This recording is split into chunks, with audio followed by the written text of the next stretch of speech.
دوست، احباب، رشتہ دار، شوہر، بیوی، بچے، سب کچھ مل سکتا ہے، کیونکہ یہ زندگی محض 50 سے 60 سال جیسے حالات و واقعات آج کل چل رہے ہیں، 50-60 سال سے اوپر مشکل ہی ہے کوئی جائے، لیکن ہم اس مختصر سی زندگی کے لیے ہمیشہ کی زندگی کو داؤ پہ لگانے پر تل آتے ہیں۔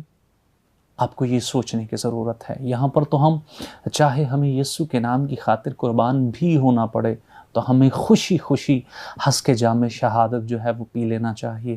میرے عزیزو، میں یہاں پر وقت کو غنیمت جانتے ہوئے ابتدائی مسیحی کلیسیا کی ایک بات یہاں پر کرنا چاہوں گا۔ ان کی چھاتیاں کاٹ دی جاتی تھیں کہ انکار کرو یسوع کا، لیکن انہوں نے کہا نہیں، ہماری جان جائے تو جائے ہے، ہم ایک ہی نعرہ لگائیں گے کہ یسوع ہی خدا ہے۔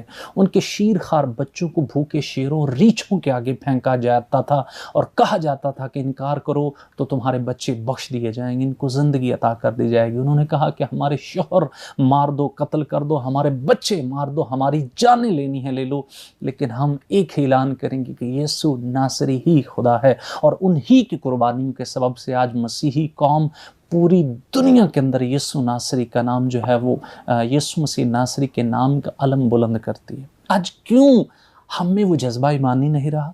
کیا کہیں ہماری ایمان یا ہمارے خون کے اندر کہیں ملاوٹ آ چکی؟ ہمیں سوچنے کی ضرورت ہے۔ خدا نے ہمیں سر ٹھہرایا لیکن ہم دم بننے کی کاغار پر کھڑے، اور ہمیں ایک ہی رٹ ہم نے لگا رکھی، اساں دم ہی بننا ہے۔ خدا نے ہمیں شاہی کہنوں کا فرقہ بنایا ہے اور دنیا کی اعلیٰ ترین نسل اور قوم بنایا ہے خاص اپنے لیے۔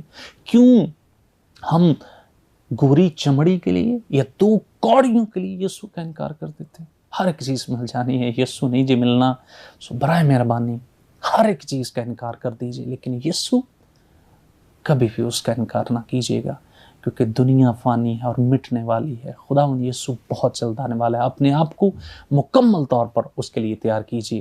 خداوند آپ سب کو بہت برکت